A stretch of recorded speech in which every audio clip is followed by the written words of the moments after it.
कल ख्वाजा आसिफ ने कहा हम तो अमेरिका के बगैर रह ही नहीं सकते, वो तो वेंटिलेटर है हमारा, हम घुटनों पे आ जाएंगे अगर अमेरिका ने कोई कदम उठा लिया। ऐसे भी अगर करेंगे तो फिर कहां से हम बराबरी की सतह पे ताल्लुकात मेंटेन करेंगे? देखें कि beggars can't be choosers. Please understand.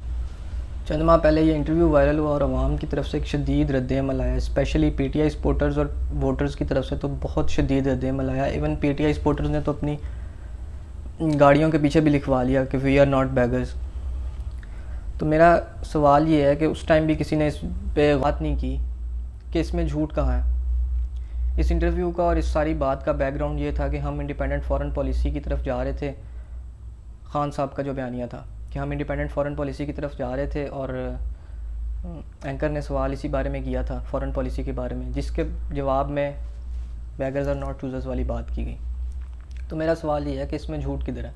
जब हम इकनॉमिकली दूसरे कंट्रीज़ पे, आईएमएफ पे, अमेरिका पे, सऊदीया पे, चाइना पे डिपेंडेंट हैं, तो हम फॉरेन पॉलिसी पे कैसे इंडिपेंडेंट हो सकते हैं? ये बात समझने की हमें बहुत शदीद ज़रूरत है कि इकनॉमिक स्टेबिलिटी, इकनॉमिक सोवरेनिटी और इंडिपेंडेंट फॉरेन पॉलिसी दोनों इंटरलिंक चीज़ें हैं। कभी भी इस तरह नहीं हो सकता कि कोई भी कंट्री इकनॉमिकली अनस्टेबल हो और उसकी फॉरेन पॉलिसी जो है वो इंडिपेंडेंट हो, वो अपने फ़ैसले खुद कर सके। इवन के खान साहब अपने जलसों में, पुराने जलसों में ये बात करते रहे, जब तक हम इकनॉमिकली स्टेबल नहीं होंगे तब तक हम नहीं कर सकते अपने फ़ैसले खुद।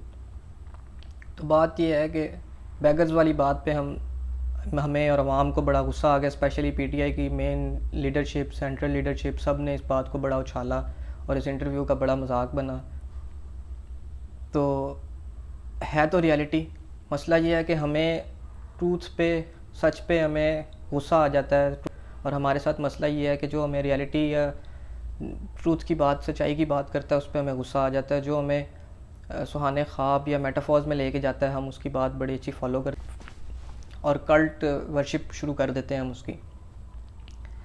तो बात यह है कि इकनॉमिक स्टेबिलिटी की कंडीशन हमारी ये है कि आईएमएफ के प्रोग्राम के बगैर हमारी स्टेट चल नहीं सकती।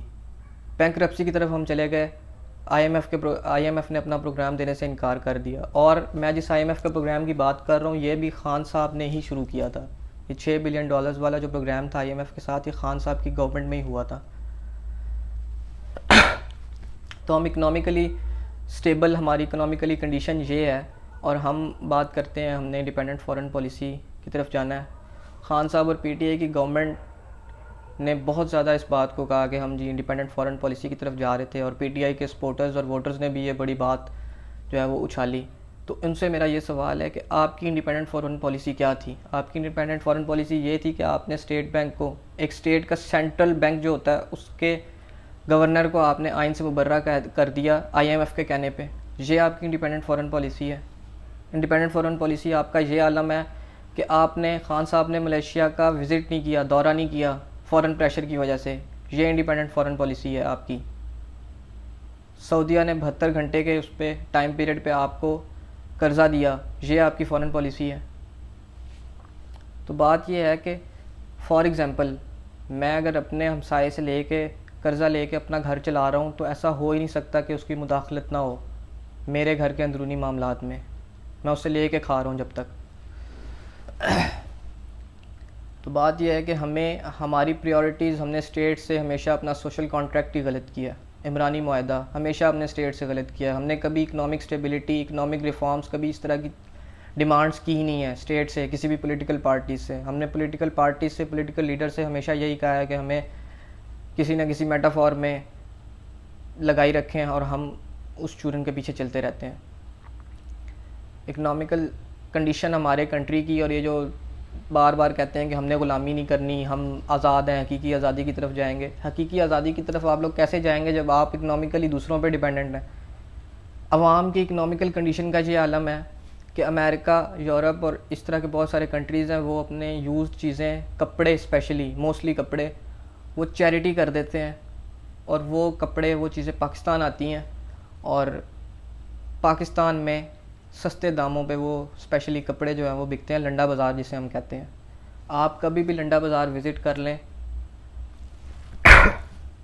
पाकिस्तान की हर क्लास आपको वहाँ से शॉपिंग करती नज़र आएगी, सिवाय एलीट के। जो एलीट है वो वैसे ही इंटरनेशनल ब्रांड्स पे लगी हुई है, और जो नहीं इंटरनेशनल ब्रांड्स अफोर्ड कर सकते वो इन चीज़ों पे हैं।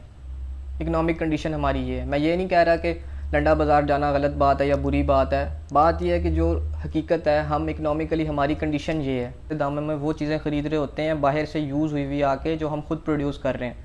ये हमारी इकनॉमिक कंडीशन है, और हम इंडिपेंडेंट फॉरेन पॉलिसी की तरफ जा रहे हैं। कैसे जा रहे हैं मुझे तो बात यह है कि जब तक हम अपनी प्रायोरिटीज़ और अपनी डिमांड्स अपनी पॉलिटिकल पार्टी से, जिस चीज़ से भी हमारी एफिलिएशन है, जिस पॉलिटिकल पार्टी से, सारे ही एक जैसे हैं, कोई डिफरेंट नहीं है। वो जब तक हम डिमांड्स अपनी सेट नहीं करेंगे, अपनी डिमांड्स सही नहीं करेंगे, तब तक हम ऐसे ही बेवकूफ़ बनते रहेंगे जिस तरह आप बन रहे हैं कि हम इकनॉमिक जो है वो इंडिपेंडेंट फॉरेन पॉलिसी की तरफ जा रहे थे, और ये तो जी बड़ा गलत हो गया, हम ग़ुलामी में आ गए अमेरिका की। आप आज़ाद कब हुए थे अमेरिका की ग़ुलामी से? जब से पाकिस्तान बना है। आप कर्ज़ा ले रहे हैं, कभी कर्ज़े नहीं लिए तो एड ले रहे हैं यूएस से। आईएमएफ, कभी भी रिसर्च कर लें इस बात पे थोड़ी सी, आईएमएफ का सबसे बड़ा स्टेक होल्डर अमेरिका है। अब जो कंट्री आईएमएफ को फंड कर रहा है, ज़ाहिर सी बात है वो अपनी बात भी बनवाना जानता है। ये चीज़ें होती हैं, लाइकिंग डिसलाइकिंग हर कंट्री हर गवर्नमेंट के बारे में करता है। पाकिस्तान इंडिया की गवर्नमेंट के बारे में लाइकिंग और डिसलाइकिंग एक्सप्रेस करता है, अपनी मीडिया पे ओपनली डिस्कस करते हैं कि हमें मोदी की गवर्नमेंट से पाकिस्तान को फ़ायदा है या नुकसान है। सेम एज सच जो है वो सिचुएशन अमेरिका भी, ज़ाहिर सी बात है जब इतने स्टेक्स हैं उसके, तो उसने भी ये बात की कि हमें इसकी गवर्नमेंट से फ़ायदा है, इसकी गवर्नमेंट से नहीं फ़ायदा। बस इतनी एक सिंपल सी बात थी जिसको हमने इतना बड़ा चढ़ा के पेश कर दिया कि नहीं जी हम तो ग़ुलाम हो गए, हम ये हो गए, हम वो हो गए। तो बात ये है कि आप नून लीग को, पीपल्स पार्टी, पीटीआई जिसको भी सपोर्ट करते हैं, अपनी डिमांड्स आप सही सेट करें। हमें अब टाइम है कि हम अपनी डिमांड्स अपनी पॉलिटिकल पार्टी से सही सेट करें। ये नहीं कि हमें मेटाफॉर्स में रखें, बल्कि हमें इकनॉमिक स्टेबिलिटी की तरफ लेके जाएं। कोई इस तरह की रिफॉर्म्स करें जिससे इकनॉमिकली पाकिस्तान इंडिपेंडेंट हो जाए, इकनॉमिकली किसी से कर्ज़ा लेने की ज़रूरत ना पड़े। अब मेरी सारी कन्वर्सेशन का मतलब ये निकलेगा कि मैं नून लीग सपोर्टर हूँ, जबकि मैं किसी पॉलिटिकल पार्टी को डिफरेंट समझता ही नहीं हूँ, सारे ही सेम है। इकनॉमिकली सब ने ही एक जैसा काम किया, सब ने ही बाहर से कर्ज़े लेके मुल्क को चलाई रखा है। लेकिन इट्स अ हाई टाइम कि हम अपनी प्रायोरिटी सेट करें कि हमने किस तरफ जाना है।